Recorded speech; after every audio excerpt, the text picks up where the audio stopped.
tous et à toutes, chers spectateurs, spectatrices. Nous nous retrouvons comme chaque semaine pour un petit Dvar Torah, un petit commentaire sur la paracha de la semaine. Cette fois-ci, la paracha de Miketz, d'après les livres des grands saints, les rabbins d'Algérie. Et aujourd'hui, on va dire un petit Dvar Torah qui nous enseigne le Rabbi Shalom Abirtzera, qui était rabbin à Colombéchar, donc à la frontière du Maroc, sud-est de l'Algérie, dans le Sahara. Rabbi Shalom Abirtzera parle du verset dans lequel Pharaon s'adresse à Joseph après que Joseph lui ait exaucé ses vœux. Et Pharaon lui dit: je suis Pharaon, et sans toi personne ne pourra lever la main, bouger son pied dans toute la terre d'Égypte. Pourquoi ces mots, je suis Pharaon? C'est superflu, il n'y a pas besoin de dire ça, on sait que c'est Pharaon. Et là, Rabbi Shalom Abirtzera nous donne une très très jolie explication.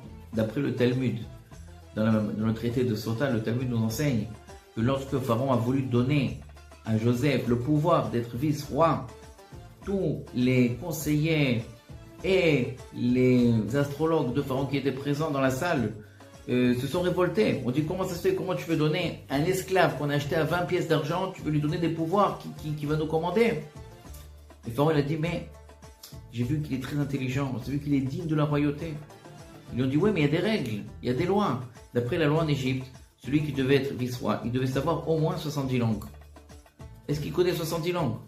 Ben, on verra demain. Et en attendant, l'ange Gabriel est venu pendant la nuit et a enseigné à Joseph les 70 langues.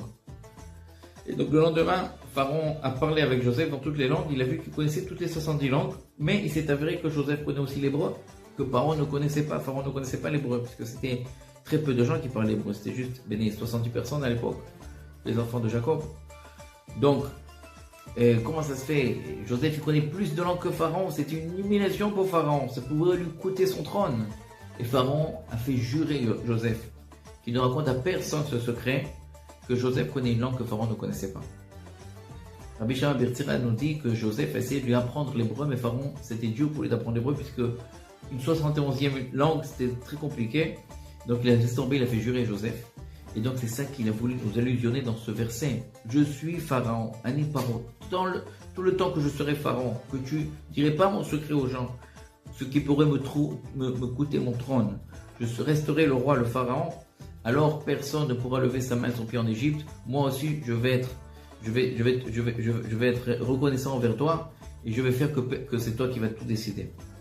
Première explication. Deuxième explication, d'après le traité de Masechet Berachot, là-bas c'est marqué que le prénom d'une personne nous allusionne un peu sa personnalité ou son destin.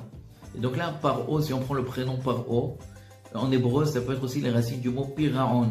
Paro, les fois, ça veut dire rembourser. Donc Paro dit: Ani Paro, je suis Pharaon, je te rembourserai mes dettes, je te rembourserai le bien que tu m'as fait, l'explication extraordinaire que tu as donnée à mes rêves, avec la bénédiction divine qui le suivait. Donc Ani Paro, je suis Pharaon, on m'appelle le rembourseur. Donc c'est pour ça que sans toi, personne ne pourra lever ses mains et ses pieds. Voilà, c'est des explications très très très jolies, qui sont très très dignes du rabbin Shalom Abirtzera. Et on pourrait réfléchir sur ces deux explications et en fait les accoler l'une à l'autre. En fait, il y a un rapport entre les deux, à mon avis, puisque rembourser, c'est aussi l'explication de la première explication, que Pharaon a dit: moi, toi tu vas pas raconter que je ne connais pas l'hébreu, et moi en échange je vais te laisser être vice-roi.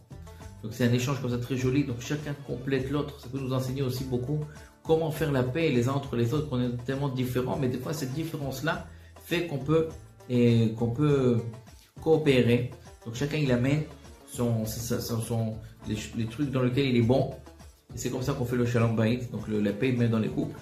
C'est comme il a fait Paro, c'est ça le remboursement en fait. En fait, toi tu m'as mis quelque chose que j'ai pas, moi je te donne quelque chose que toi tu n'as pas, et donc je te rembourse le Paro. Et donc c'est comme ça que Pharaon et Joseph ont réussi à se concilier, bien qu'ils étaient tellement différents. Voilà, donc sur ces propos, sur cette réflexion, je vais vous laisser. Le mérite de Rabbi Shalom Abirtzera et de tous les grands rabbins d'Algérie repose sur vous. Amen.